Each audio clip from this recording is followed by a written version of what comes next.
Hi, Dylan Heisen here, reviewing Star Wars Rebels episodes 3 and 4, Rise of the Old Masters, and Breaking Ranks. I'm going through every episode of Star Wars Rebels Season 1 and the associated movies as I catch up on the show for Season 2 to cover it for the Overly Animated podcast, overlyanimated.com.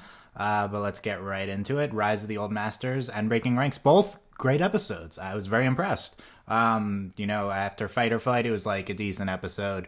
The intro episode was pretty decent. I thought these were both stark improvements for the show, and it was very impressive. And it hit on a lot of things I was kind of asking for last review. I was asking for like a better long-term villain, and now we have Zhao. We have Jason Isaacs here as the Inquisitor. We see him in Rise of the Old Masters, and he was great. He was threatening. He was kind of this great presence, and I really enjoyed that. That entire episode was really kind of thematically great in terms of just the contrast between like hope and losing hope as part of the rebellion, and just what happened in the events of the prequels that the prequel movies that are before this series.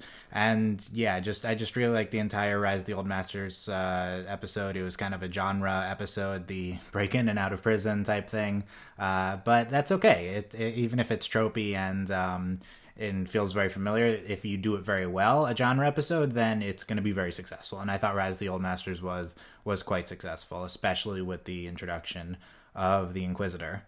Breaking Ranks, I also very much liked Breaking Ranks. It was a very different episode for the show.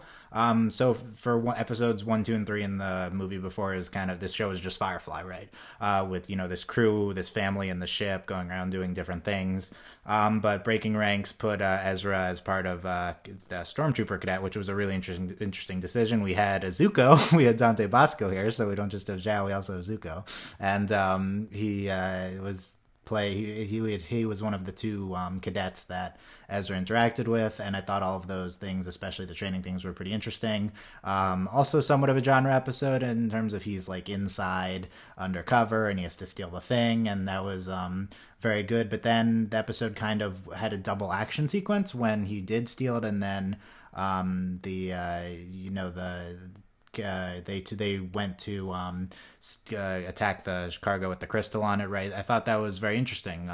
Kind of this dual action sequence in terms of them breaking out in the cadet place, and then them trying to blow up the crystal, apparently. And overall, I thought this was a great episode for Ezra. It was great seeing him interact with kids his age. And I loved. Oh, and the other element of Rise of the Old Masters I loved was the mentorship kind of thing with Ezra and Kanan, and that I thought was very successful at the end of the episode. And it's great seeing Ezra do stuff with the Force in Breaking Ranks, and I really liked Breaking Ranks for Ezra's character. I think maybe Rise of the Old Masters is the better episode of the two, but both were very successful, and I was very surprised that the show is able to find such quick success in episodes 3 and 4, and I'm looking forward to continuing these reviews. Subscribe for more Star Wars Rebels content and other animation content here at Overly Animated, and you can check us out at overlyanimated.com. Thanks.